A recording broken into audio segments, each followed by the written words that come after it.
سلام بچه، من داش پارسا هستم. با یه ویدیو دیگه اومدم. میخوایم بریم ببینیم تو جی تی ای سان آندرس که فارسیش هم ریختم. میخوایم بریم ببینیم که جای هواپیما کجاست. لطفا لایک و سابسکرایب یادتون نره. کانالمو یادتون نره. فاطمه.qr. ولی خودم همون داش پارسا رو حساب کنیم. بریم. به ماشینم میرم.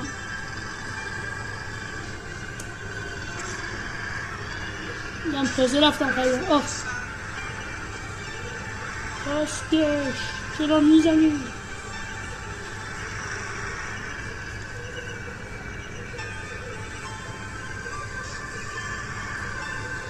همونطور که مشاهده میکنیم ماشین ایرانی هم وجود داره. اگه دلتون بخواد براتون یه آهنگم بزنم مثل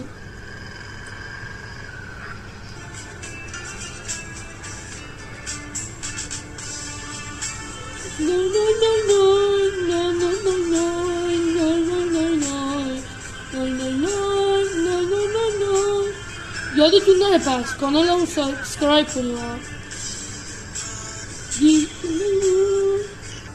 بچه ببخشید مدیر عاملمون درز پاش در رفت. خواستیم تا درستی کنیم حساب شد. اینجا فرودگاه. خب میریم اینجا پارک میکنیم. خب پرش میریم جو ماشین. اینجا میریم.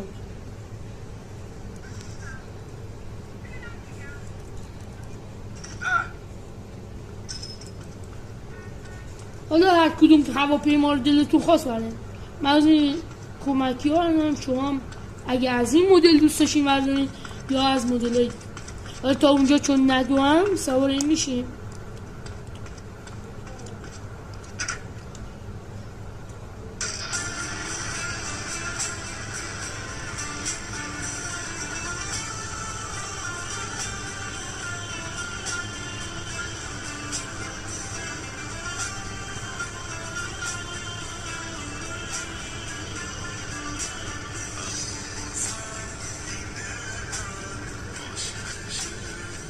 Ya.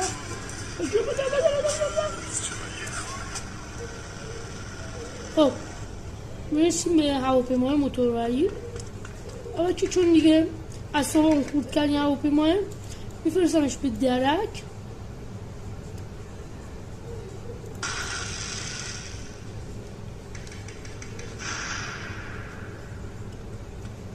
درجه ستاره هم پر شد.